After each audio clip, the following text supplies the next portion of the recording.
I know. Sisters have a special bond, and that's especially true for Crystal Morley-Swan and her little sis, Casey.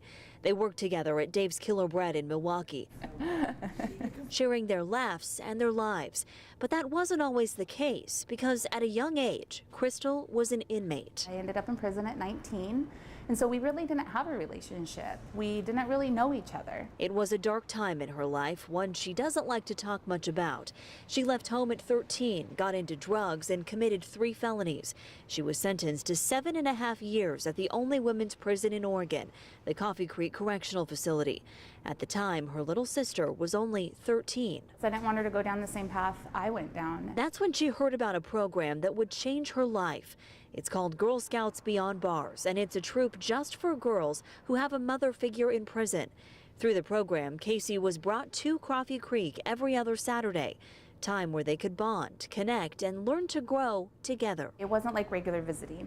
It was a time where we could hug longer, we could hug numerous times, we got to hold hands, we got to braid each other's hair, do crafts together, learn songs, and even have lunch together. And that was something you don't get with regular visiting. It's a really poignant moment that we don't want to interfere with.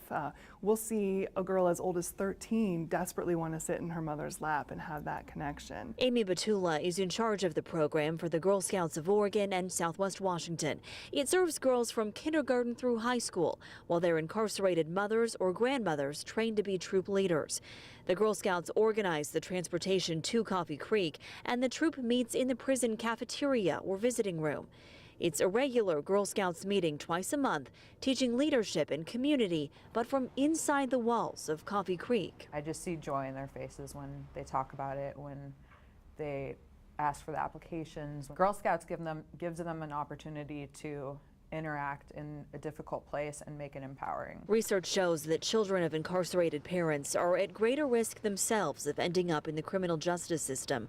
But studies from the Girl Scouts Research Institute shows that the Beyond Bars program makes a big difference in turning the tide.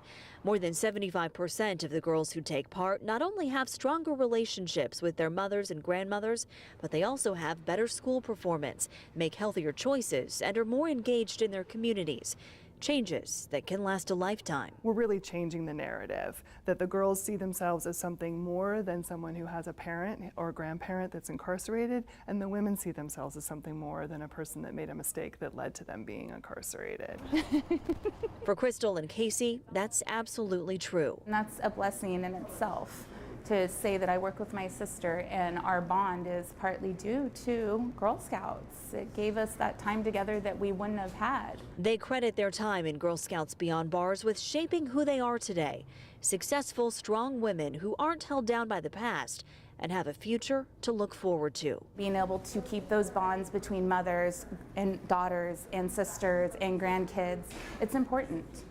It gives you a reason to keep going.